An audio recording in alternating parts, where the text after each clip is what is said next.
Hello बच्चों, good morning, good afternoon, good evening, good night, जब भी आप ये वीडियो देखें। ठीक है बच्चों, तो आपका पॉलिटिकल साइंस क्लास 12 क्लास में एक बार फिर से मैं स्वागत करता हूँ। प्यारे बच्चों, आशा करता हूँ कि आप वीडियोस देख रहे होंगे, समझ रहे होंगे और आपको अच्छे से समझ में आ रहा होंगे चीज़ें, और नोट्स भी आप बना रहे होंगे। तो जैसा कि बच्चों शुरू करते हैं अपना लेक्चर। हमने कल अपना जो टॉपिक ख़त्म किया था शीत युद्ध का दौर। आज हमारा ये चैप्टर जो है, चैप्टर फर्स्ट हमारा अभी चल रहा है और ये चैप्टर फर्स्ट हमारा आज जो है ख़त्म हो जाएगा। उम्मीद करता हूँ कि आज हमें मेरा ये चैप्टर जो है कंप्लीट होगा। ठीक है, तो इसमें हमारे 2-3 टॉपिक रह रहे हैं, तो देरी किए हुए बिना हम टॉपिक स्टार्ट करते हैं। तो कल हमने बच्चों बात की थी गुट निरपेक्षता पे। कल हमने बात की थी गुट निरपेक्षता पे, नॉन अलाइनमेंट पे। आज हम दो और चीज़ों के बारे में देखेंगे, दो और टर्मिनोलॉजी हैं इस चैप्टर में जिसके बारे में हम आज देखेंगे। एक तो है आपकी तटस्थता और दूसरा है आपका पृथकवाद। एक है आपका पृथकवाद जिसको हम बोलते हैं आइसोलेशन, और एक होता है हमारा तटस्थता।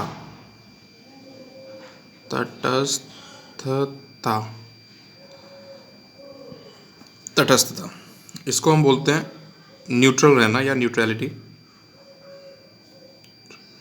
ये एल है और ये ITY, न्यूट्रलिटी।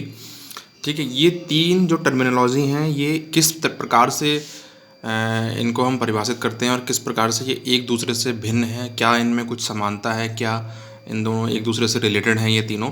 तो ये सारे डाउट्स हमारे क्लियर हो जाएंगे जब हम इन तीनों को स्टडी कर लेंगे एक बार। तो गुट निरपेक्षता हम ऑलरेडी देख चुके हैं। हम एक बार रिकैप बता देता हूँ कि एक बार कल हमने क्या पढ़ा था गुट निरपेक्षता में। गुट निरपेक्षता में हमने पढ़ा था कि जिस तरीके से दुनिया जो है दो ध्रुवों में बढ़ती जा रही थी, कुछ देश US की तरफ शामिल हो रहे थे, कुछ देश USSR की तरफ शामिल हो रहे थे। तो इनमें से कुछ देश, पूरी दुनिया में कुछ देश ऐसे भी थे जिन्होंने ना तो US का साथ लिया और ना ही USSR के वो साथ गए, दोनों में से किसी गुट में नहीं गए। उन्होंने अपना तीसरा अलग एक ऑप्शन चुना जो कि था गुट निरपेक्षता का। गुट निरपेक्षता में ये होता है कि कोई भी राष्ट्र किसी भी दो महाशक्ति के साथ नहीं जाता है। ठीक है, वो अपना अलग रहता है, ना ही किसी देश को सपोर्ट, किसी महाशक्ति को सपोर्ट करता है, ना ही उसका विरोध करता है। ठीक है, और हमेशा एक ऐसी स्थिति में बना रहता है कि जब मतलब ना तो कोई देश या कोई महाशक्ति उस पर धौंस जमा सके और ना ही कोई महाशक्ति उसको नेग्लेक्ट कर सके, अवॉइड कर सके। ठीक है, तो मतलब दोनों महाशक्तियों में से किसी के फेवर में ना जाना गुट निरपेक्षता हुआ। ठीक है, और हमने कल उसको डिटेल में स्टडी किया था। आज हम लोग बात करेंगे पृथकवाद पे और तटस्थता पे। ठीक है, तो शुरू करते हैं पहले हम पृथकवाद। तो सबसे पहले हम इसमें शुरू करते हैं, ये हमारा हो चुका है, अब हम इसको शुरू करते हैं पृथकवाद को।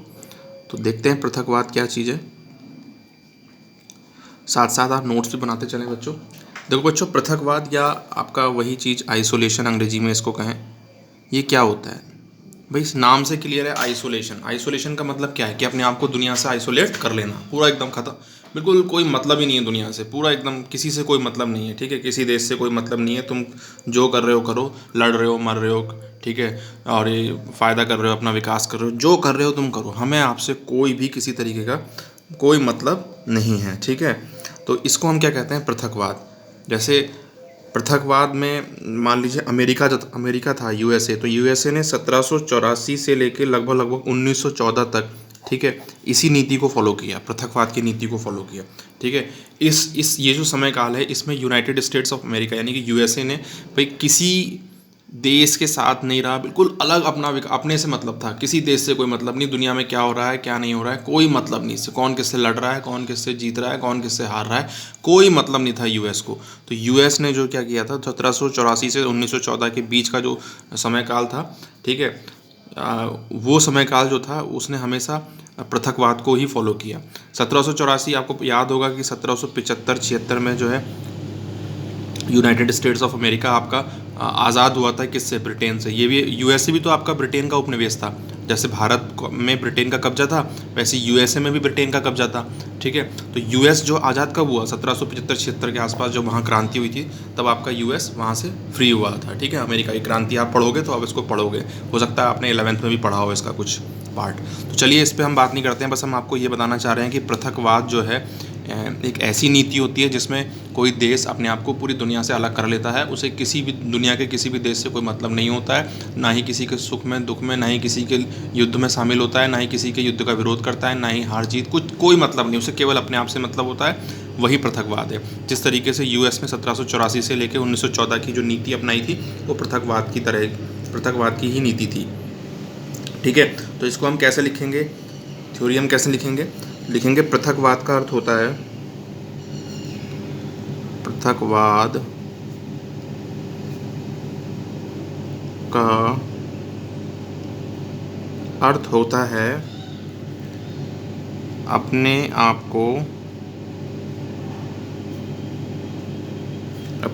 को अंतर्राष्ट्रीय मामलों से अंतर्राष्ट्रीय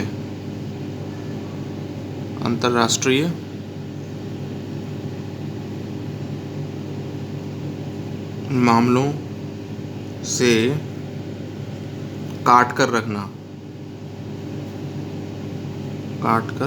या अलग करके रखना काट कर रखना। ठीक है, अर्थात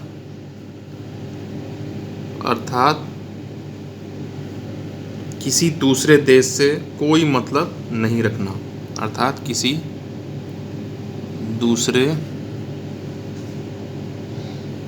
देश से किसी भी प्रकार का कोई मतलब नहीं रखना, किसी भी प्रकार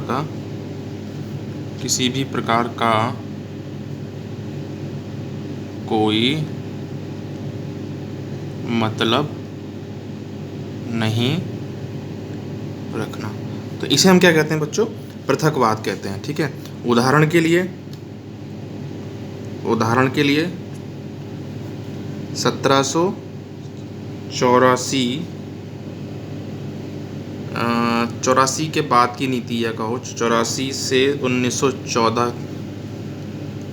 की अमेरिका की नीति पृथकवाद की थी। अमेरिका की नीतियाँ किस टाइप की थी? पृथकवाद की रही हैं।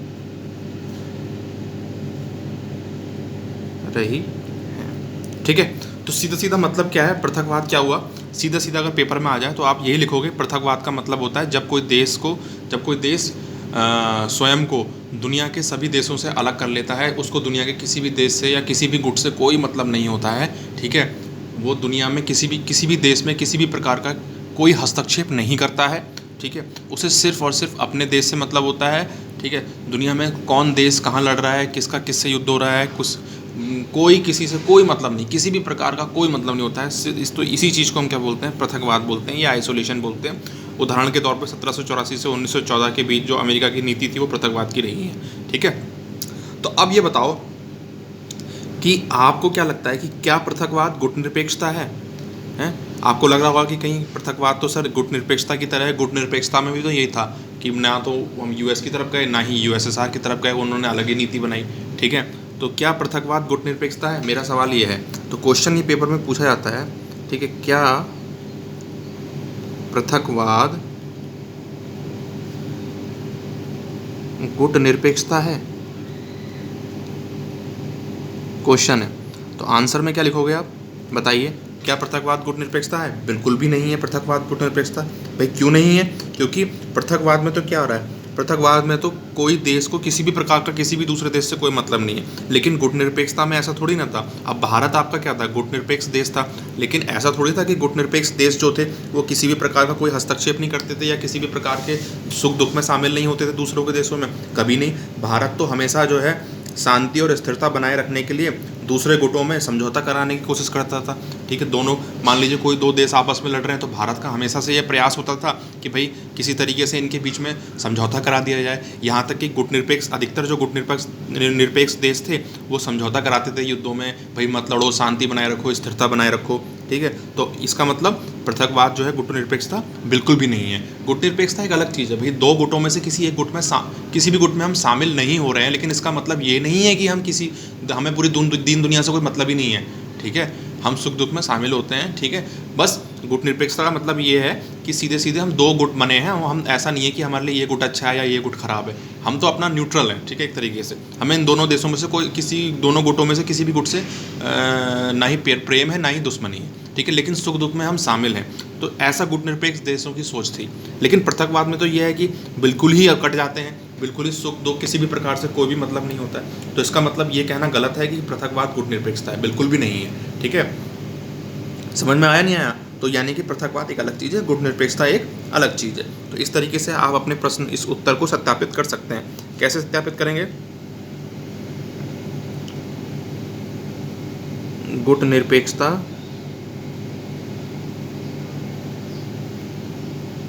पृथकवाद नहीं है, क्योंकि गुटनिरपेक्ष देशों ने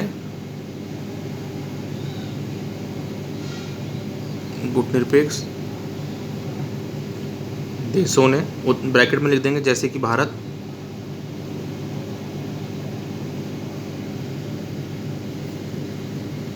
जैसे गुटनिरपेक्ष देशों ने हमेशा से शांति और स्थिरता बनाए रखने के लिए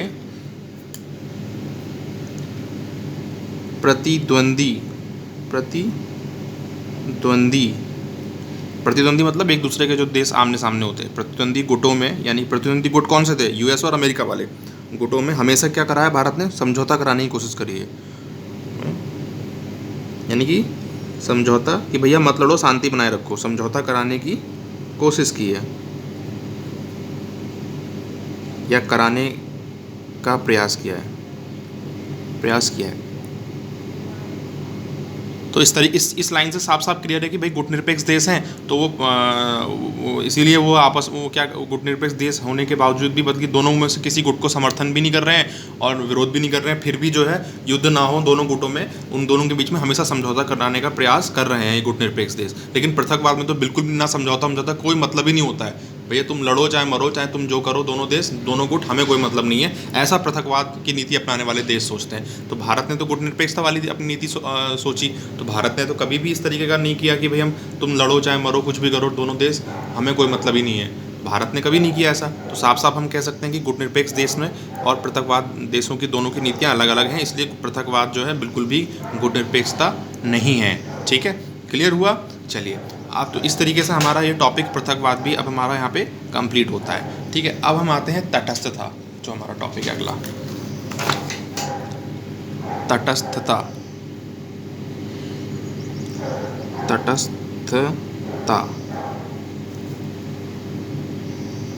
न्यूट्रलिटी। ठीक है, चलिए स्टार्ट करते हैं। देखिए, तटस्थता क्या होती है कि जब कोई इसमें क्या होता है कि जो देश तटस्थता की नीति फॉलो करता है वो क्या करता है, केवल और केवल युद्ध के मामलों में कोई हस्तक्षेप नहीं करता है। केवल और केवल युद्ध के मामले में, युद्ध से संबंधित चीज़ों में कोई मतलब नहीं है इसे दुनिया से। ठीक है, अगर मान लीजिए कि दो गुटों में या दो देशों में युद्ध हो रहा है तो तटस्थ जो देश होंगे उन्हें कोई मतलब नहीं होता है, चाहे वो देश लड़े चाहे मरें, चाहे वो किसी तरीके से कितना भी एक दूसरे की जनहानि करें। ठीक है, संसाधनों का उनका नाश करें, मतलब युद्ध में कोई भी प्रकार का ये समझौता नहीं कराते हैं तटस्थता वाले देश। इनको युद्ध से कोई मतलब नहीं होता। जब भी युद्ध होता है ना, ये अपने आप को काट लेते हैं, अलग कर लेते हैं। ठीक है, तो युद्ध में ना तो ये शामिल होते हैं, ना ही युद्ध में शामिल होने की नीति का विरोध करते हैं, ना ही उसका पालन करते हैं, ना ही किन्हीं दो देशों में समझौता कराते हैं। ठीक है, युद्ध से संबंधित किसी भी चीज़ में ये शामिल नहीं होते हैं, बिल्कुल अपने आप को युद्ध के मामले वाले मामलों में अलग कर लेते हैं अपने आप को। बाकी हर चीज़ में जो है ये शामिल होते हैं, ठीक है, समर्थन देते हैं, शामिल होते हैं, ठीक है, शांति वांति सब कुछ, बाकी सब सुख दुख में शामिल होते हैं। केवल और केवल युद्ध वाले मसले में ये देश अपने आप को अलग कर लेते हैं। तो इसको हम क्या बोलते हैं? तटस्थता। तो इसको लिखेंगे हम, तटस्थता का अर्थ होता है मुख्यतः, मुख्य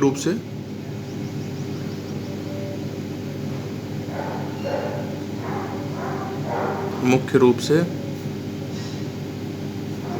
युद्ध में शामिल ना होने की नीति का विरोध करना, शामिल ना होने की नीति का विरोध करना। केवल और केवल जब युद्ध होगा ना तभी अपने आप को अलग कर लेंगे। बाकी हर चीज़ में, चाहे कोई और भी युद्ध के अलावा कुछ और भी हो रहा हो, जैसे कंस्ट्रक्शन हो रहा हो या इकोनॉमिक डेवलपमेंट हो रहा हो, बाकी कुछ भी हो, युद्ध के अलावा कुछ भी हो, तो ये शामिल होते हैं गुटों में, ऐसा नहीं है। लेकिन केवल और केवल युद्ध में अगर युद्ध वाली स्थिति है तो अपने आप को ये साइड कर लेते हैं, भैया अब तो युद्ध का मामला है, हम ना तो किसी को जानते हैं, ना कोई हमारा दोस्त है, ना कोई मित्र है, ना कोई दुश्मन है, हम बिल्कुल अलग हैं, ठीक है। तो युद्ध वाले मसले में जो है अपने आप को ये अलग कर लेते हैं। तो इसी को हम क्या बोलते हैं? तटस्थता की नीति अपनाना, ठीक है। शामिल ना होने की नीति का पालन करते हैं, नीति का पालन करते हैं, विरोध नहीं, पालन करते हैं, पालन करते हैं, ठीक है। कहने का मतलब क्या है? युद्ध में शामिल नहीं होते हैं, ठीक है। चलिए, और क्या है? तटस्थता की नीति जो देश अपनाते हैं उनको वो किन्हीं जो दो देश आपस में लड़ रहे हैं उनके बीच ये समझौता भी नहीं कराते हैं, ठीक है। तटस्थता की नीति वाले देश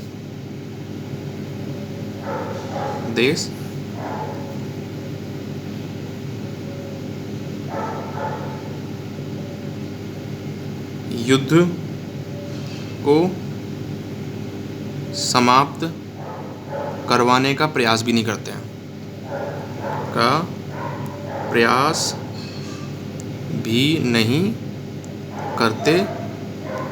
ठीक है।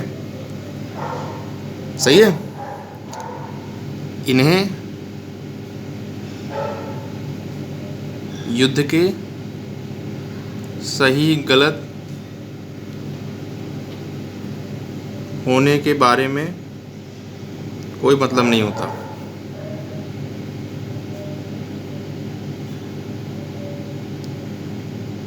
कोई मतलब नहीं होता है, ठीक है। तटस्थता और आइसोलेशन, यानी कि तटस्थता और पृथकवाद में यही अंतर है। पृथकवाद में हर मामले से देश कट जाता है दुनिया से, लेकिन तटस्थता वाले देश हैं सभी मामलों में शामिल होते हैं, केवल और केवल युद्ध वाले मामले में अपने आप को दूसरे देशों से अलग कर लेते हैं। बस ये एक बहुत बड़ा अंतर है। तो युद्ध का कोई भी चीज़ होगा ना, अपने आप को साइड कर लेंगे, ना तो ये अपनी राय देते हैं कि युद्ध सही हो रहा है या गलत हो रहा है, ना ही ये युद्ध दोनों पक्षों के बीच में समझौता करवाते हैं, ना ही ये युद्ध में शामिल होते हैं, ना ही ये युद्ध का विरोध करते हैं। युद्ध के मामले में पूरी तरीके से क्या होते हैं? ये न्यूट्रल होते हैं, ठीक है। मतलब किसी का कोई पक्ष नहीं, कोई मतलब नहीं, ठीक है। तो ये है तटस्थता, ठीक है। समझ में आ रहा नहीं आ रहा है? और यही इस टाइप की नीति जो देश अपनाते हैं उनको हम बोलते हैं तटस्थ देश, ठीक है। अब आपके सामने ये क्वेश्चन भी पूछा जाता है, जैसे पहले ही क्वेश्चन था, पूछ लेगा कि क्या गुट निरपेक्षता तटस्थता है? बताइए आप, क्या गुट निरपेक्षता तटस्थता है? सवाल है। बिल्कुल भी नहीं है भैया, बिल्कुल भी नहीं है। गुट निरपेक्ष जो देश होते हैं वो तो हमेशा से ये प्रयास करते हैं कि जिन दो गुटों में लड़ाई हो रही है, जिन दो गुटों में आपस में लड़ाई हो रही है, उन दोनों गुटों को किसी तरीके से उन दोनों के बीच में क्या है? शांति स्थापित कराया जाए, समझौता कराया जाए। शांति और हमेशा समझौता कराने का क्या करते हैं? ये प्रयास करते हैं। कौन? गुट निरपेक्ष राज्य, गुट निरपेक्ष देश, ठीक है। लेकिन तटस्थता वाले देश क्या होते हैं? वो तो जब ये युद्ध के मामले से अपने आप को बिल्कुल अलग कर लेते हैं। तो ये कहना बिल्कुल गलत है कि गुट निरपेक्षता तटस्थता है। गुट निरपेक्षता बिल्कुल भी तटस्थता नहीं है। गुट निरपेक्ष देश तो बिल्कुल भी अपने आप को युद्ध जब दो संसार में युद्ध छिड़ा होता है, जब दो गुटों में युद्ध हो रहा होता है, तो गुट निरपेक्ष देश तो हमेशा आगे बढ़कर क्या होते हैं? शांति बनाए रखने का, समझौता कराने का प्रयास करते हैं, ठीक है। तो बिल्कुल भी ये क्वेश्चन ये जो सवाल है वो बिल्कुल गलत है। मतलब सवाल सही है, मतलब ये जो पूछ रहा है आपसे कि गुट निरपेक्षता तटस्थता है, बिल्कुल भी गुट निरपेक्षता तटस्थता नहीं है, ठीक है। लिखेंगे इसमें गुट निरपेक्षता तटस्थता नहीं है, ठीक है, क्योंकि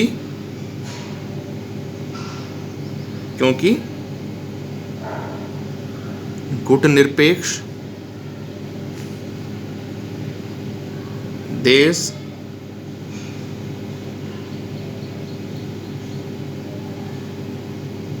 हमेशा युद्ध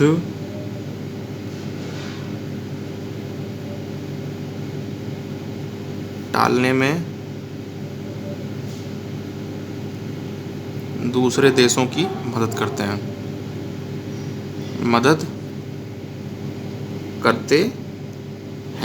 ठीक है। तो सीधे सीधे शब्दों में लिख दोगे कि गुटनिरपेक्षता बिल्कुल भी तटस्थता नहीं है। तो सीधे सीधे हमारा निष्कर्ष क्या निकला कि गुटनिरपेक्षता जो है आपकी, वो ना तो पृथकवाद है और ना ही तटस्थता।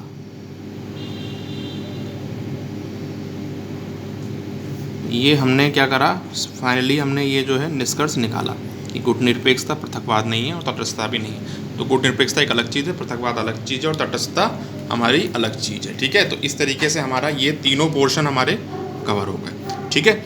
चलिए अब हम अगला टॉपिक देखते हैं।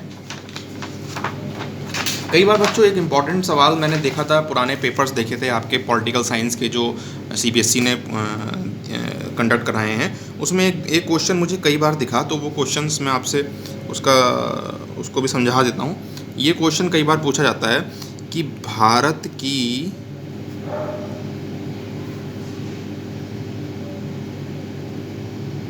गुटनिरपेक्षता की नीति की आलोचना, यानी आलोचना का मतलब क्या होता है, विरोध, ठीक है, किस प्रकार की गई है, किस प्रकार की गई है। ये क्वेश्चन कई बार पूछा जाता है बेटा। तो इसका आंसर हम कैसे लिखेंगे, मतलब इस क्वेश्चन का मतलब क्या है कि हम आपको पता है कि भारत ने किस नीति को फॉलो किया, गुटनिरपेक्षता की नीति को फॉलो किया। तो दुनिया के अन्य देशों ने कहा कि भारत की जो ये गुटनिरपेक्षता की नीति है ना, ये बहुत गलत है, ठीक है, भारत गलत करता है। अब उन्होंने किस प्रकार क्या क्या अपने विचार दिए हैं, क्या क्या उन्होंने तर्क दिए हैं, ठीक है, कि उन देशों ने उन्होंने किस तरीके से क्या क्या बातें बोलकर भारत की गुटनिरपेक्षता की नीति का विरोध किया है, वो हम समझते हैं, ठीक है। जिन देशों ने आलोचनाएं की हैं, आलोचक जो देश हैं, जो देश आलोचना करते हैं उसे हम क्या बोलते हैं, आलोचक देश, ठीक है। तो आलोचक देशों ने ये कहा है कि भैया भारत की गुटनिरपेक्षता की नीति बिल्कुल गलत है, भारत तो असल में गुटनिरपेक्ष देश है ही नहीं। क्यों नहीं है, क्योंकि भारत अपने फ़ायदे की नीति अपनाता है और अपने फ़ायदों के लिए जो है महत्वपूर्ण मेन जो अंतर्राष्ट्रीय फैसले लेने से बचता है, ठीक है। और भारत के व्यवहार में स्थिरता नहीं है। भारत के जो आलोचक देश हैं वो ये भी कहते हैं कि भारत वैसे तो बोलता है कि ना तो हम USA में शामिल हैं और ना ही हम USSR में शामिल हैं, लेकिन भारत ने 1971 का जो युद्ध हुआ था, आप सभी को पता है 1971 का युद्ध भारत और पाकिस्तान का युद्ध हुआ था। तो 1971 के युद्ध में भारत ने क्या करा था, US से संधि की थी और US से हेल्प ली थी, ठीक है। और ये बात सच भी है कि भारत ने US से हेल्प ली थी। तो जो आलोचक देश हैं वो ये कहते हैं कि एक तरफ तो भारत ये बोलता है कि हम ना तो US के साथ हैं ना ही USSR के साथ हैं, तो भारत USSR के साथ से मदद क्यों ली फिर उसने 1971 में। तो इसलिए भारत की जो ये ढोंग है गुटनिरपेक्षता का, ये सिर्फ एक ढोंग है और भारत कोई गुटनिरपेक्ष देश नहीं है, केवल और केवल ढोंग करता है गुटनिरपेक्ष होने का, ठीक है। तो ऐसा देशों ने, दुनिया के देशों ने भारत की गुटनिरपेक्षता की नीति की आलोचना की है, ठीक है। तो लिख लेंगे इसको,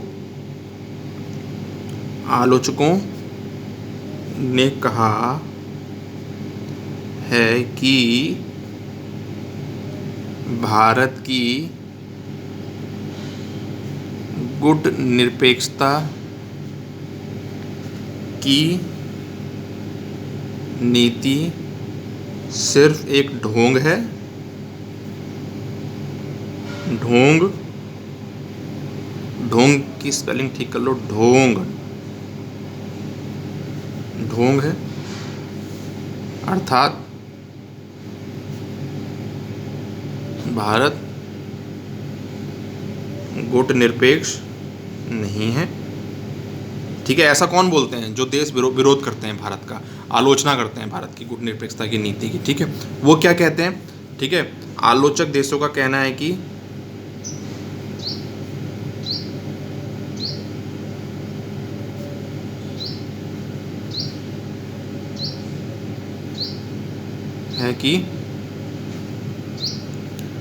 भारत ने कहना है कि भारत अगर गुटनिरपेक्ष होता तो वह 1971 में सोवियत संघ से यानी कि यूएसएसआर से, सोवियत संघ यानी कि यूएसएसआर से मित्रता की संधि नहीं करता, मित्रता की संधि नहीं करता। ठीक है, समझ में आ रहा है? असल में हुआ क्या था ना, ये बात सही है, भारत ने 1971 में मित्रता की संधि की थी, किससे? रसिया से की थी, ठीक है, यूएसएसआर से की थी। क्यों की थी? क्योंकि उस समय भारत को बहुत सारे हथियारों की ज़रूरत थी, ठीक है, क्योंकि उस समय 1971 में भारत का पाकिस्तान से युद्ध चल रहा था। उस समय इंडिया का और पाकिस्तान का क्या चल रहा था? इंडिया और पाकिस्तान का क्या चल रहा था? युद्ध चल रहा था, ठीक है। तो भारत को क्या चाहिए थी? हथियार चाहिए थे, एमिनेशंस चाहिए थे, ठीक है, हथियार चाहिए थे और मदद चाहिए थी, ठीक है। तो इसलिए भारत ने क्या किया था? यूएसएसआर से मदद ली थी, और जब यूएसएसआर से मदद ली थी तो उन दोनों, भारत और यूएसएसआर के बीच में एक संधि हुई थी, ठीक है। तो इसीलिए दुनिया के देश कहते हैं कि अगर भारत गुटनिरपेक्ष थे तो वो यूएसएसआर से उसने मदद क्यों ली? ठीक है, अरे भैया मदद क्यों नहीं भैया, हर कोई, भारत तो हमेशा से वो इस तरीके से कहते हैं कि भैया उनको इंडिया को यूएसएसआर से मदद नहीं लेनी चाहिए थी, अगर भारत गुटनिरपेक्ष देश है तो मदद नहीं लेनी चाहिए थी, ठीक है, इस तरीके से विरोध करते हैं। तो इसलिए भारत का जो गुटनिरपेक्षता की जो नीति है ये सिर्फ एक दिखावा है, ढोंग है, छल है, ठीक है। लेकिन आप ये बताओ कि ऐसा तो भारत तो हमेशा से गुटनिरपेक्ष राज्य रहा है, तो गुटनिरपेक्षता का मतलब ये थोड़ी ना होता है कि यार हम कि किसी देश से मदद नहीं लेंगे या किसी देश से हमें दुश्मनी है, ठीक है, ऐसा थोड़ी ना होता है। गुटनिरपेक्ष देश तो हमेशा से, भाई दो गुट हैं आपके, यूएसए और यूएसएसआर, हम दोनों में से किसी गुट के साथ नहीं है, तो इसका मतलब ये भी तो नहीं है कि हम दोनों में से किसी गुट का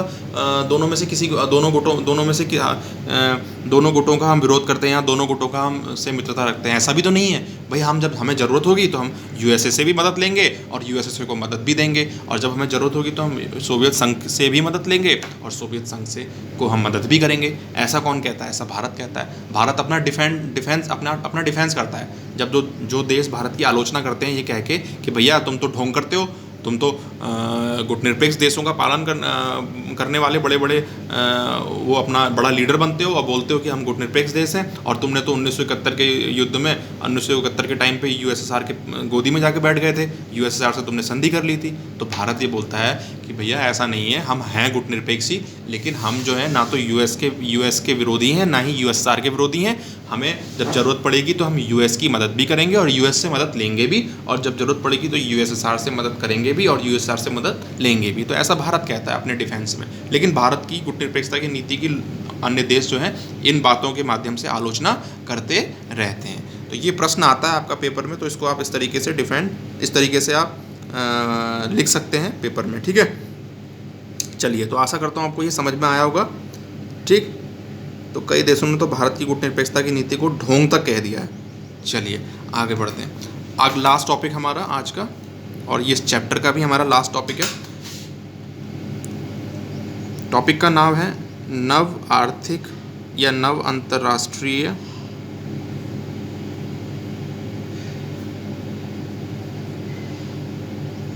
आर्थिक व्यवस्था। बेटा इससे क्वेश्चन पक्का आएगा, ये बहुत ही इंपॉर्टेंट टॉपिक है, इसको आप नोट कर लीजिए। नव अंतर्राष्ट्रीय आर्थिक व्यवस्था, न्यू इंटरनेशनल इकोनॉमिक पॉलिसी, ठीक है। ये क्या चीज़ है? देखिए, ये नव अंतर्राष्ट्रीय आर्थिक व्यवस्था से हम लोग क्या समझते हैं? देखिए, हम सब लोग जानते हैं कि दुनिया दो गुटों में बटी थी, ठीक है। एक गुट था यूएसए वाला और एक गुट था यूएसएसआर वाला, ठीक है। ये दो गुट थे। तो इस कुछ देश जो है उस समय जो नए नए आज़ाद हुए थे, उन्होंने किस नीति को फॉलो किया? गुटनिरपेक्षता की नीति को फॉलो किया। हम सब जानते हैं उसमें भारत भी शामिल है। वो ना तो यूएसए के साथ गए ना ही यूएसएसआर के साथ गए। तो गुटनिरपेक्षता की नीति को फॉलो करने वाले कौन कौन थे? भारत था, घाना था, और कौन सा था? मिस्र था, बताया था आपको मैंने, इंडोनेशिया था। तो ये सारे देश थे हमारे जिन्होंने गुटनिरपेक्षता की नीति को फॉलो किया था। तो इन्होंने कहा था कि ना तो हम यूएस के साथ जाएंगे ना ही हम यूएसएसआर के साथ जाएंगे। तो जनरली गुटनिरपेक्ष देश वो थे जिनको हाल ही में आज़ादी मिली थी, उस समय के हिसाब से हाल ही में, मतलब जल्दी ताज़ी ताज़ी क्या मिली थी इनको, आज़ादी मिली थी, ताज़ा ताज़ा ये दूसरे देशों से आज़ाद हुए थे। तो ये जो देश थे ना, गुटनिरपेक्ष देश थे, इनकी आर्थिक स्थिति कोई ज़्यादा बढ़िया नहीं थी, क्योंकि अभी अभी ये गुलामी झेल के आ रहे हैं, अभी अभी ये गुलामी से आज़ाद हुए हैं। तो ये जो देश थे ना, दुनिया ने ये देखा कि भाई ये जो गुटनिरपेक्ष देश हैं, ये ज़्यादातर वो देश हैं जिनकी आर्थिक स्थिति कमज़ोर है, जो आर्थिक स्थिति से कमज़ोर है, आर्थिक रूप से कमज़ोर हैं। ठीक है, तो दुनिया का एक सबसे बड़ा संगठन है, आपने भी पेपर में सुना होगा, उसको हम बोलते हैं यूनाइटेड नेशंस। क्या बोलते हैं? यूनाइटेड नेशंस और यूएनओ। ठीक है, क्या बोलते हैं हम? यूएनओ, यूनाइटेड नेशन, संयुक्त राष्ट्र संघ, यूनाइटेड नेशन। तो उस समय यूनाइटेड नेशन ने ये कहा कि जो गुटनिरपेक्ष देश हैं वो ज़्यादातर वो देश हैं जिनकी आर्थिक स्थिति बहुत ही कमज़ोर है। तो इन देशों की आर्थिक स्थिति को मजबूत करने के लिए हमें एक नई आर्थिक व्यवस्था बनानी पड़ेगी, इन देशों के लिए एक नई पॉलिसी बनानी पड़ेगी, ताकि ये जो देश हैं, गुटनिरपेक्ष देश हैं, ये आर्थिक रूप से, इकोनॉमिक रूप से क्या हो सके, मजबूत हो सके। तो यूनाइटेड नेशन ने इन देशों के लिए, गुटनिरपेक्ष देशों के लिए कुछ पॉइंट्स बताए थे, कुछ सजेशंस दिए थे। ठीक है, अपनी एक रिपोर्ट में। उसी रिपोर्ट को ही क्या बोलते हैं? नव अंतर्राष्ट्रीय आर्थिक व्यवस्था कहते हैं। उस रिपोर्ट में यूनाइटेड नेशंस ने 4 पॉइंट मेनली बताए थे, वैसे तो कई पॉइंट थे, लेकिन मेन जो थे उसमें 4 ये पॉइंट थे जिसके आधार पर यूनाइटेड नेशन ने ये कहा था कि अगर ये 4 बिंदुओं पर हम लोग ध्यान दें, ठीक है, अगर ये 4 बिंदुओं पे हम लोग ध्यान देंगे, दुनिया के सभी देश मिलकर, तो ये गुटनिरपेक्ष देशों को हम जो है आर्थिक रूप से मजबूत कर सकते हैं, इनकी आर्थिक स्थिति सुधारी जा सकती है। तो ये जो 4 पॉइंट्स की रिपोर्ट यूनाइटेड नेशन ने दी थी, ठीक है, इसी रिपोर्ट को हम क्या बोलते हैं? नव अंतर्राष्ट्रीय आर्थिक व्यवस्था या न्यू इंटरनेशनल इकोनॉमिक पॉलिसी कहते हैं। तो देखते हैं इसको डिटेल में।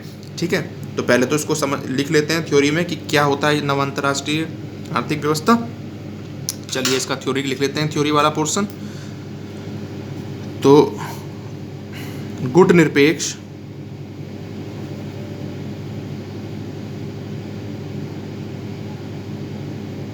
देशों में अधिकतर वे देश शामिल थे जो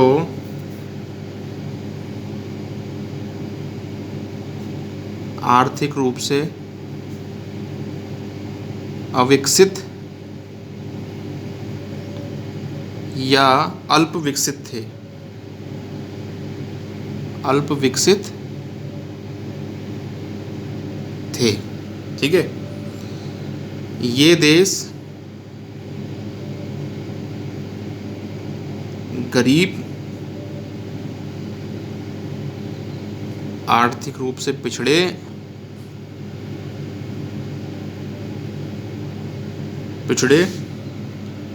तथा कमजोर थे।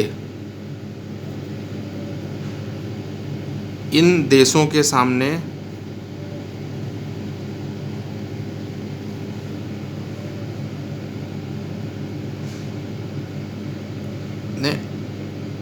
आर्थिक विकास की चुनौती थी। मतलब इन देशों के सामने सबसे बड़ी चुनौती थी कि अपनी देश की जनता को आर्थिक रूप से मजबूत करना और उनको गरीबी से बाहर निकालना, यानी कि उनका आर्थिक रूप से विकास करना इन देशों के सामने सबसे बड़ी समस्या या कह सकते हो चुनौती थी। ठीक है, बिना आर्थिक विकास के ये देश फिर से गुलाम हो सकते थे। ठीक है, बिना आर्थिक विकास के इन देशों को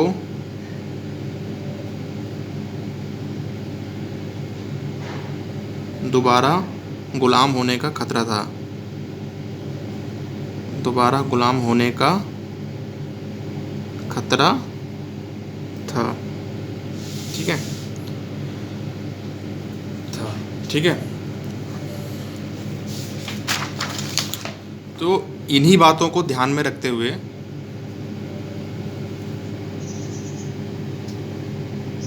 इन देशों के, किन देशों के, गुटनिरपेक्ष देशों के, इन देशों के आर्थिक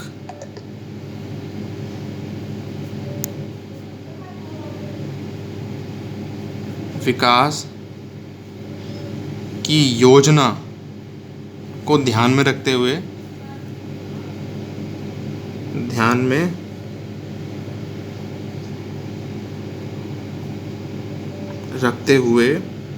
ठीक है, संयुक्त राष्ट्र संघ ने, ठीक है, संयुक्त राष्ट्र संघ यानी कि यूनाइटेड नेशन ने, संयुक्त राष्ट्र, देखिए जो बोला है मैंने वही लिख रहा हूँ, ठीक है, कोई नया कहीं से किताबी कोई इसमें शब्द नहीं लिख रहा हूँ मैं, किताब अपने हिसाब से लिख रहा हूँ, ठीक है, अपने हिसाब से अपने शब्दों में लिख रहा हूँ, इजी शब्दों में रखते हुए संयुक्त राष्ट्र संघ ने, और आपको पेपर में ऐसे ही लिखना है, संयुक्त राष्ट्र संघ ने एक रिपोर्ट प्रस्तुत की थी। इसी रिपोर्ट की नीतियों को, इसी रिपोर्ट को क्या कहते हैं हम, क्या कहते हैं, नव अंतर्राष्ट्रीय आर्थिक व्यवस्था, नव अंतर्राष्ट्रीय, ठीक है, आर्थिक व्यवस्था कहते हैं, आर्थिक व्यवस्था कहते हैं, क्योंकि इस रिपोर्ट में यूनाइटेड नेशंस ने क्या किया था, एक 4 पॉइंट्स दिए थे मेन कि उन्होंने कहा था कि अगर इन 4 पॉइंटों को ध्यान में रखा जाए तो इन देशों की जो है आर्थिक स्थिति मजबूत की जा सकती है, ठीक है। तो वो रिपोर्ट देख लेते हैं।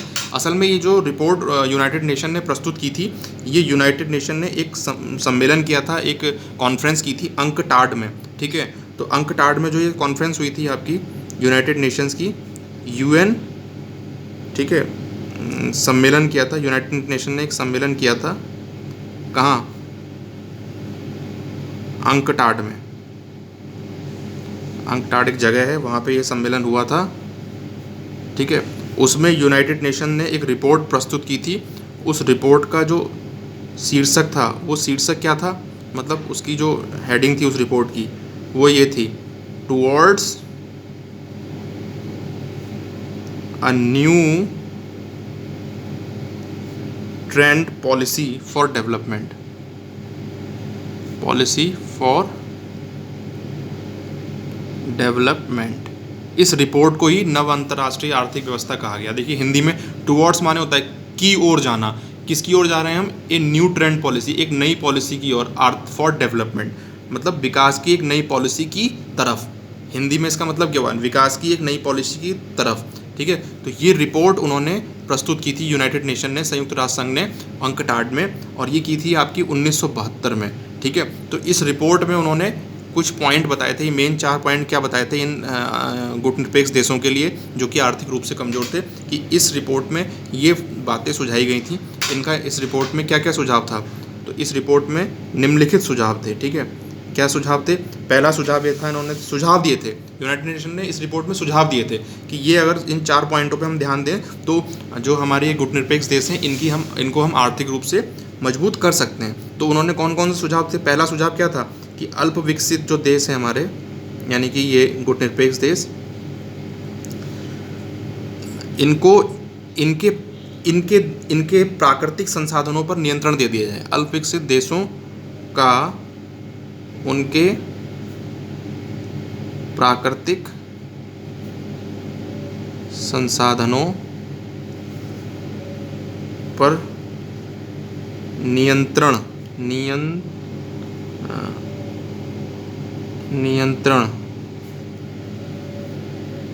होना चाहिए। मतलब भाई जो ये अल्प विकसित देश है ना, इन देशों में जो भी प्राकृतिक संसाधन है, चाहे वो वन हो, खनिज संसाधन हो, ठीक है, ऑयल हो, जो भी हो, तो उन संसाधनों पर इन्हीं देशों का पूर्ण रूप से अधिकार होना चाहिए, ठीक है। दूसरे देश उसमें इंटरफेयर ना करें, ठीक है। तब ये उन्होंने एक पॉइंट तो ये सुझाया था इस रिपोर्ट में। दूसरा पॉइंट ये था कि इन देशों की पहुंच इन देशों की पहुंच पश्चिमी देशों के व्यापार तक होनी चाहिए, बाजार तक होनी चाहिए। पश्चिमी देशों के बाजारों यानी कि मार्केट, बाजारों तक होनी चाहिए। मतलब उन्होंने, यूनाइटेड नेशन ने कहा कि जो ये अल्प विकसित देश हैं इनको इजाज़त दो ताकि ये पश्चिमी देशों यानी कि ये जो ज़्यादातर जो गुटनिरपेक्ष देश थे ना बेटा, ये इस तरफ थे, पूरब की तरफ थे। जैसे भारत हो गया, इंडोनेशिया हो गया, ठीक है, इजिप्ट हो गया, मिस्र हो गया, ज़्यादातर जो है पूर्वी देश थे ये। तो उन्होंने कहा कि ये जो पूर्वी देश हैं यानी कि जो ये गुटनिरपेक्ष देश हैं, इनको जो पश्चिमी देश है ना, पश्चिमी देश काफ़ी रिच थे उस समय। आप देख लीजिए, ब्रिटेन देख लीजिए, जर्मनी देख लीजिए, हैं। तो ये जो देश थे आपके, इटली देख लीजिए, ये देश आर्थिक रूप से विकसित थे। तो यहाँ के मार्केट बहुत पॉपुलर थे, यहाँ के देशों की प्रोडक्ट की डिमांड थी, ठीक है। ये पूर्वी जो देश थे ये चाहते थे कि पश्चिमी देशों का जो है, नहीं सॉरी, ये जो पश्चिमी देश थे ये हमेशा से ये चाहते थे कि पूरब के जो देशों में जो माल है, जैसे कि आपको याद होगा भारत का मसाला जो है व्यापार बड़ा प्रसिद्ध था, तो इन देशों को ये फ्रीडम होनी चाहिए ताकि ये इन देशों पर, पश्चिमी देशों पर अपना माल बेच सकें, ठीक है। और इन देशों पे ज़्यादा कर ना लगाया जाए, टैक्स ना लगाया जाए, इजीली इनको यहाँ के मार्केट अवेलेबल होने चाहिए ताकि ये अपना माल बेचकर अमीर बन सकें, पैसा कमा सकें, ठीक है। तो ये यूनाइटेड नेशन ने कहा था कि इन देशों की पहुँच पश्चिमी देशों के बाज़ारों तक होनी चाहिए। इस रिपोर्ट में एक सुझाव ये भी दिया गया था, ठीक है। तीसरा है, इन्होंने तीसरा सुझाव क्या दिया था? तीसरा सुझाव दिया था कि पश्चिमी देशों से मंगाई जा रही प्रौद्योगिकी की लागत कम हो, ठीक है। पश्चिमी देशों से मंगाई जा रही तकनीकी की लागत कम हो। कहने का मतलब क्या है? कम हो, ठीक है। ये जो पश्चिमी देश थे ये इन गुटनिरपेक्ष देशों यानी कि जो आर्थिक रूप से पिछड़े देश थे इनको अपनी तकनीकी बेचते थे। तकनीकी बेचते थे मतलब टेक्नोलॉजी यहाँ बेचते थे, और ये देश क्या करते थे? टेक्नोलॉजी खरीद के अपना विकास करते थे। लेकिन इन देशों की इतनी औकात नहीं थी कि इनकी तकनीकी ये खरीद सकें, क्योंकि इन पे पैसा ही नहीं था, आर्थिक रूप से ये पिछड़े हुए थे, कमज़ोर थे। तो यूनाइटेड नेशन ने कहा कि जिन देशों में जो तकनीकी है, यहाँ की टेक्नोलॉजी है, यहाँ की मशीनरी है, ये देश क्या करें? इन देशों को अपनी तकनीकी बेचें, लेकिन सस्ते दामों पर बेचें, उनको कम करके बेचें ताकि ये देश खरीद सकें उस तकनीकी को और अपना विकास कर सकें, अपने देशों में फैक्ट्रियाँ लगा सकें और उत्पादन कर सकें और अपना आर्थिक रूप से विकास कर सकें। तो ऐसा यूनाइटेड नेशन ने सलाह दी थी, ठीक है। क्योंकि ये ज़्यादातर जो देश थे ये पूर्वी साइड के थे, पूर्वी देश थे। गुटनिरपेक्ष देश ज़्यादातर कौन से थे? पूर्वी साइड के थे। और ये देखा भी गया है कि पूर्वी साइड के जो देश थे वो आर्थिक रूप से पिछड़े थे, पश्चिमी साइड के देश आर्थिक रूप से ठीक थे, ठीक है। तो एक सुझाव इसमें ये दिया गया था। और अंतिम सुझाव जो बहुत इंपॉर्टेंट है वो भी देख लीजिए लास्ट, कि अल्पविकसित, चौथा पॉइंट क्या सुझाया था इन्होंने? कि अल्पविकसित देशों की अंतर्राष्ट्रीय आर्थिक संस्थाओं में भूमिका बढ़ाई जाए, ठीक है। ये जो अल्पविकसित देश थे हम आपके गुटनिरपेक्ष, ठीक है, देशों की अंतर्राष्ट्रीय संगठनों में, अंतर्राष्ट्रीय संगठनों में भूमिका बढ़ाई जाए, में भूमिका बढ़ाई जाए। मतलब जैसे कि यूनाइटेड नेशंस हो गया, ठीक है, और भी आपके जो देश हो गए, जैसे और भी जो संगठन हो गए आपके, नाटो मतलब कई जितने भी आपके संगठन थे, ठीक है, यूनाइटेड नेशन सिक्योरिटी काउंसिल हो गया आपका, ठीक है, WTO वर्ल्ड ट्रेड ऑर्गेनाइजेशन हो गया, ठीक है, WHO हो गया, ये जो विश्व संगठन है, इन संगठनों में अल्पविकसित देशों की भी भागीदारी हो, इनकी भी भूमिका बढ़ाई जाए। इन देशों को हम अनुमति दें या इन देशों को हम फोर्स करें या उनको इनकरेज करें, प्रोत्साहन दें, ताकि ये इन संगठनों में शामिल हो सकें। और ये इन संगठनों में जब ये शामिल होंगे तो ये संगठन इन देशों के हिसाब से भी नीतियाँ बनाएंगे, तो इन देशों का फिर विकास होगा।